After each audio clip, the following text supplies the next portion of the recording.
Now, this afternoon, the family and community of Constable Callan Andrews is holding a peace march in his honour. The march, organised by his family and supported by the community, is a call for justice and safer working conditions for police officers.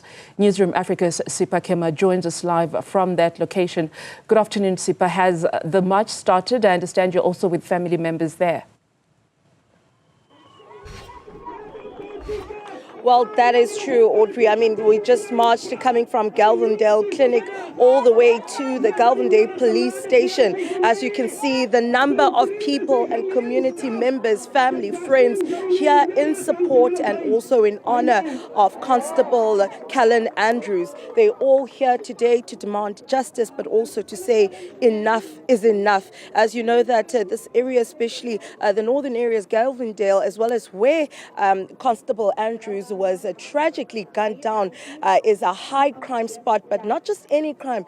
Gang-related shootings and murders happen there.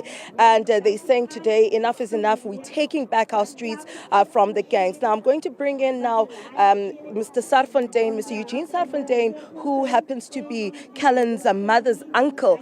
I do believe so. You're one of the men that had a great influence in Callan's life. Yes, indeed. Indeed, yes. From a baby. He was staying there with my mother's place, and we all had a hand in raising him, because he was like the little one in the house at that time. And he always was a very polite person, very polite, very well-mannered, and always very ambitious, in the sense that he was not satisfied with a matric. He went on to study to get a degree in psychology, with psychology and English was his majors. And I'm as a teacher, he always came to me, and then he said he wanted to go into teaching all of a sudden. So he had to do another diploma for a year before he could do. And he did practice teaching and everything, but I think in the process of waiting for a post, I think his father made the correct call to say, let us take you to the police. It's always better for these young men always to be employed and to have something to do than rather to sit down. Now, Mr. Sarfontaine, we've heard from the Hawks now that two suspects, 18 and 17, have been arrested in connection to his murder. How is the family receiving the news? Well, what I can say is that we feel that there was an achievement was made when the arrest was made, and we feel good about that. But for us, it is more about stopping the surge. Now you have one that you have arrested two people, and the severity of this thing is so bad.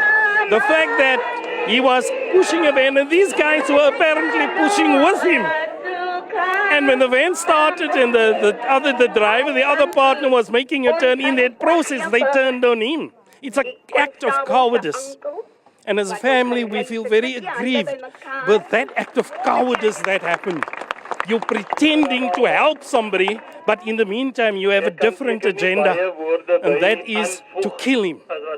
And for that, we just feel good about this arrest being made, but let us address the issue of the violence and the fact that so many young children are involved in this. Thank you so much, Mr. Sarfontaine.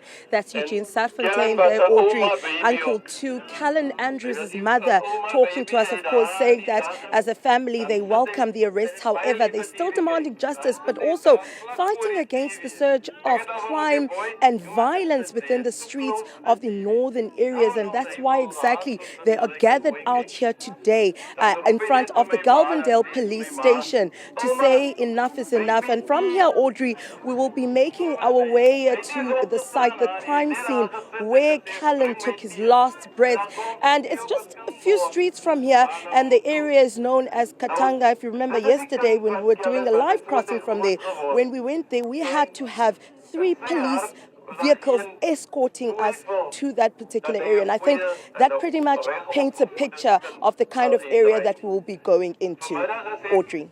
I mean, it's quite spectacular just to see the number of people that have come out in support of this cause for safety in the community and also of this slain police officer, perhaps a testament of the kind of man that he was and how he was revered in his community. Sipha, Kema, they're coming to us from that protest march in that community.